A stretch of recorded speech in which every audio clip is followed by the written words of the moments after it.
भाग 8 रात्र 7वी पत्रावळ. कोकणात पुष्कळशा घरी पत्रावळीवर जेवण्याची पद्धत आहे. साधेपणात किती सुंदरता आणि स्वच्छता असते. ताटांना ती कलई लावा आणि ती पोटात दवडा, घाण सारी. माझ्या वडिलांना पत्रावळीवर जेवण फार आवडे. बायकांना सुद्धा त्रास कमी, ताटे घासावयास नकोत. वडील सकाळी शेतावर जायचे. इकडे तिकडे फिरून कामधाम करून ते 10च्या सुमारास परत घरी येत असत. येताना फुलं, पत्रावळीसाठी पानं, कोणा कुणब्यानं दिली असली किंवा शेताच्या बांधावर केलेली असली तर भाजी असं घेऊन घरी यायचे. वडील मग स्नान करून संध्या पूजा वगैरे करायला बसत. आम्ही शाळेतून आलेली मुलं पत्रावळी लावायला बसत असू. ताज्या पानांची हिरवीगार पत्रावळ, त्यात पानांचा द्रोण. मला प्रथम पत्रावळ लावता येत नसे. द्रोण तर अगदी साधत नसे. आमच्या कोकणात एक म्हण आहे, पत्रावळी आधी द्रोण तो जावई शाणा. पत्रावळ लावण्यापूर्वी ज्याला तिच्याहून कठीण असा द्रोण लावता येईल तो जावई शहाणाच असला पाहिजे. घरातील मंडळी पत्रावळी लावत बसत. कधी कधी प्रत्येकानं 5-5 पत्रावळी लावाव्या असं आजी ठरवून टाकी आणि प्रत्येकाला पानं वाटून दे. नाना प्रकारच्या पानांच्या पत्रावळी लावतात.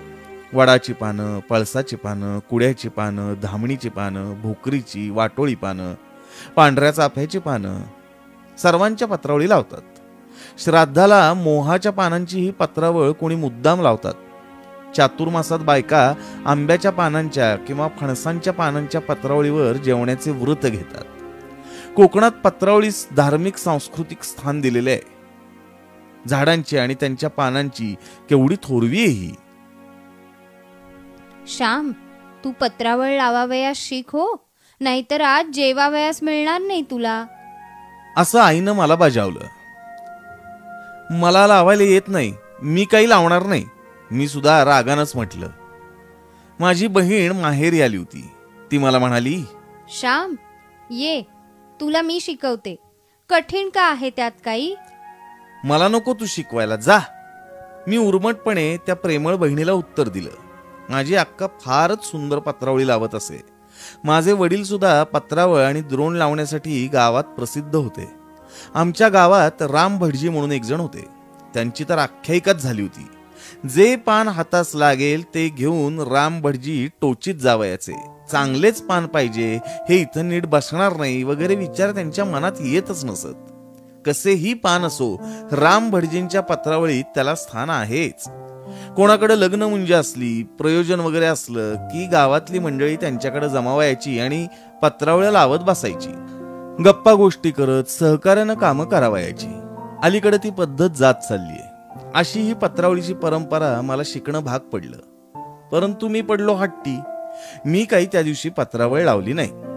मी पत्रावळ लावली नाही आणि आईनं माझं पान मांडलं नाही. ज्यानं त्यानं आपापली पत्रावळ घेऊन बसावं असं ठरलं होतं. माझी पत्रावळ नाही. सारेजण हसू लागले.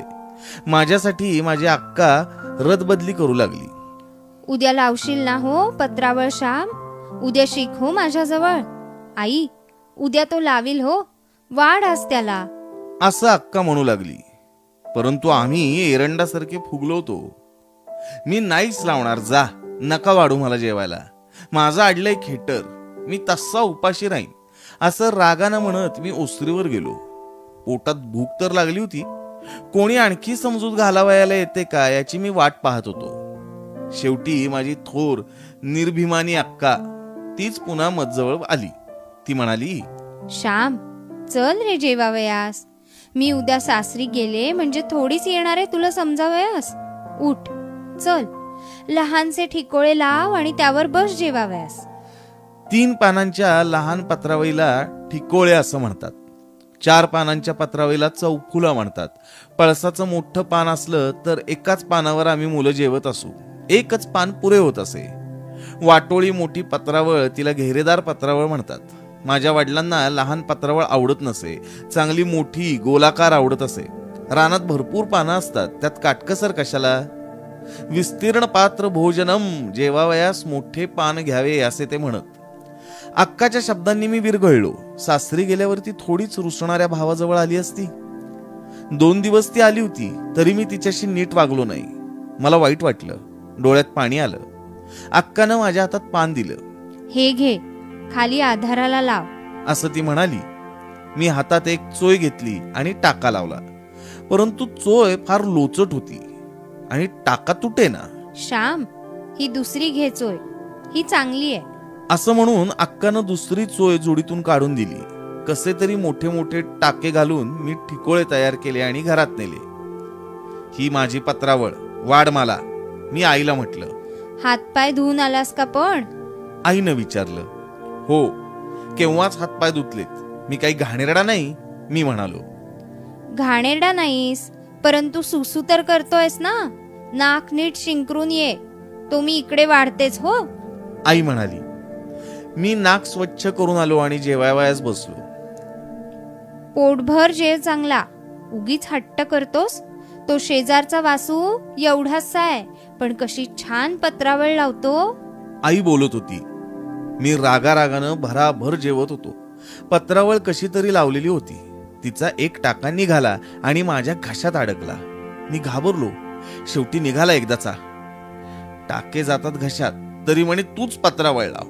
मला लावायला येत नाही तरी म्हणे तूच लाव. मी रागानं म्हणालो. आमच्या घशात नाही जात ते.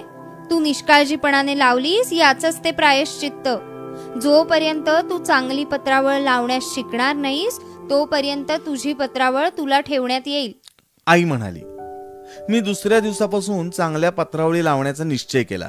अक्का पत्रावळ कशी लावते, दुमड कशी घालते ते पाहू लागलो. काही पानांना दुमड घालावायची असते. ज्याला आपणापेक्षा एखादी गोष्ट चांगली करता येत असेल त्याच्या जवळ जाऊन ते शिकलं पाहिजे. त्यात गर्व कशाला. प्रत्येक गोष्ट चांगली करता आली पाहिजे. जे जे करीन ते उत्कृष्ट करेन असं माणसाचं ध्येय असावं. पत्रावळ लावणे असो वा ग्रंथ लावणे असो, शेण लावणे असो वा शेला विणणे असो, माझ्या वडिलांचा हा गुण होता. ते धुणी दांडीवर वाळत घालीत तर कशी सारखी घालीत. टोकाला टोक मिळालेलं. आमच्या गावात एक गरीब गृहस्थ होते. ते गोंधळेकरांकडे धुणी वाळत घालण्याचं काम करायचे. ते इतकी छान धुणी वाळत घालीत की पाहत बसावे. माझे वडील भाजीच्या दळ्यांना पाणी शिंपीत. त्यावेळेस किती बारीक धारेने शिंपीत. हाताने धार धरून शिंपीत. परंतु ते काळजी घेत. प्रत्येक गोष्टीत नीटनेटकेपणा असला पाहिजे, सौंदर्य असलं पाहिजे. माझ्या आईनं मला प्रत्येक गोष्ट मनापासून करावयाला शिकवले. प्रत्येक गोष्ट चांगली करावयास लावले. आपण लावलेली पत्रावळ कोणालाही मांडली तर ती नीट नसेल तर जेवणाऱ्याच्या घशात टाका जावयाचा. पत्रावळ लावताना मनात म्हटलं पाहिजे, कोणीही हिच्यावर जेवो, नीट जेवता येईल, घशात टाका जाणार नाही, फटीतून अन्न खाली जाणार नाही. मी चांगली पत्रावळ लावण्यास शिकलो. एक दिवस माझ्या हातची पत्रावळ मुद्दाम वडिलांसाठी मांडली. वडिलांनी विचारले, चंद्रे, तुझी का गो पत्रावळ?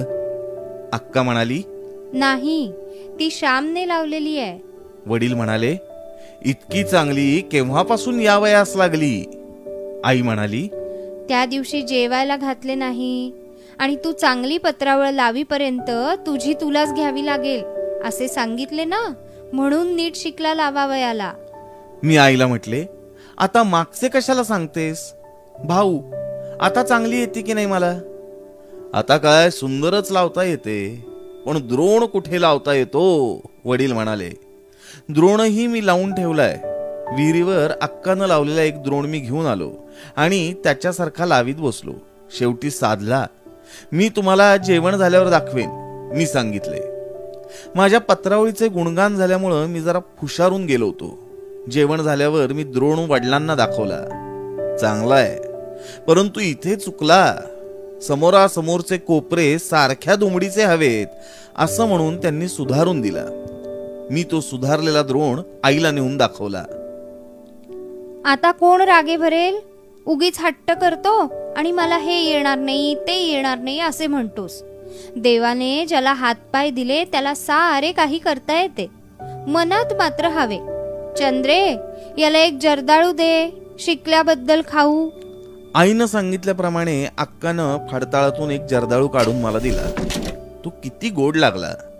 समुद्र मंथनानंतर देवांना अमृतही तितकं गोड लागलं नसेल. गोडी वस्तूत नसून वस्तूसाठी केलेल्या श्रमात आहे, कर्मातच आनंद आहे.